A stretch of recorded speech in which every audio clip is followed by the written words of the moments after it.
Welcome back. இது குட்டி கதை. நான் உச்சா. இன்னைக்கு நம்ம பார்க்கக்கூடிய டாபிக் என்னன்னு பார்த்தீங்கன்னா கஷ்டம் இல்லாத மனிதர்கள் இந்த உலகத்தில் யாருமே கிடையாது.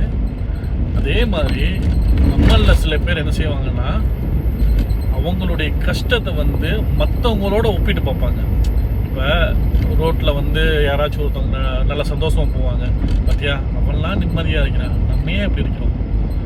அதே மாதிரி கூட உள்ளவங்களாம் சந்தோஷமாக இருக்கிறாங்க, ஆனால் நான் தான் இவ்வளோ கஷ்டத்தில் இருக்கிறேன், அவங்களுடைய கஷ்டத்தையெல்லாம் கடவுளை எனக்கு தந்துட்டான்னு சொல்லிட்டு கடவுளே திட்டுறது.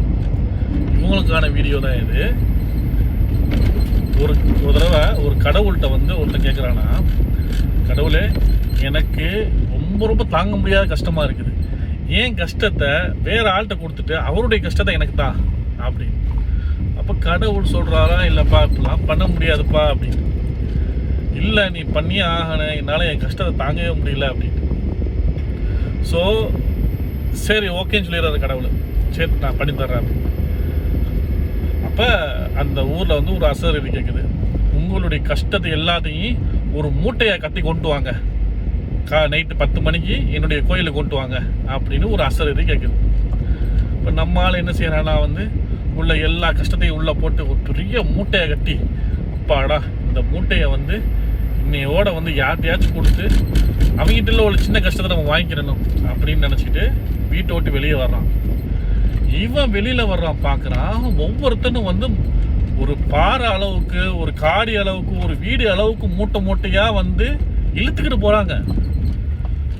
அப்போ இதில் என்ன ஹைலைட்னா, அந்த ஊர்லேயே அவனுடைய கஷ்டம்தான் ரொம்ப சின்னது, வேற எல்லாருடைய கஷ்டமும் மிக பெருசாக இருக்குது.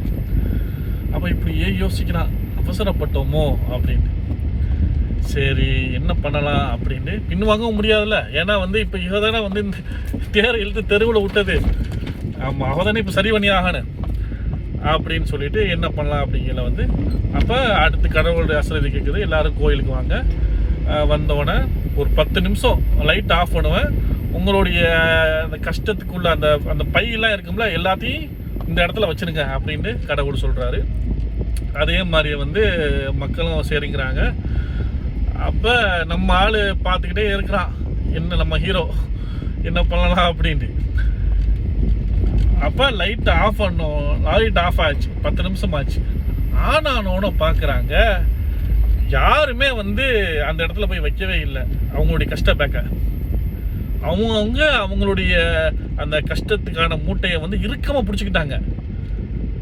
அப்போ நம்ம ஹீரோ பக்கத்தில் உள்ள ஒருத்தர் கேட்குறான், என்னப்பா உன்னுடைய மூட்டையை நீங்கள் அங்கே வைக்கலையா அப்படின்னு. அப்போ நம்ம ஹீரோ சொல்கிறாரு, நீ எதுக்காக வைக்கலையோ அதனால தான் நானும் வைக்கல அப்படின்னு. ஸோ கஷ்டம் இல்லாத மனிதர்கள் யாருமே இல்லை.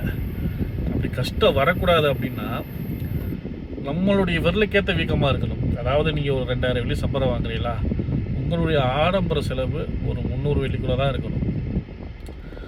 அதையும் மீறி இல்லை ப்ரோ என்னுடைய ஃப்ரெண்டெல்லாம் பாருங்கள் ஆடி கார் வச்சுக்கிறான், ஐஃபோன் ப்ரோ வச்சுக்கிறான், ஆமாம் எந்த வேலைக்குமே போகாமல் ஆன்லைன்லேயே இருக்கிறான் ப்ரோ அப்படின்னு நீங்கள் நினச்சிங்கன்னா, நாளைக்கு அவன் தான் உங்களை விட பெரிய மூட்டையை தூக்கிட்டு வருவான். இப்போவே வேணால் நீங்கள் பேசி வச்சுக்கிறீங்க மூட்டையை மாற்றலாமா என்னென்று. ஓகே, அடுத்த ஒரு நல்ல ஒரு கதையோடு உங்களை சந்திக்கிறேன்.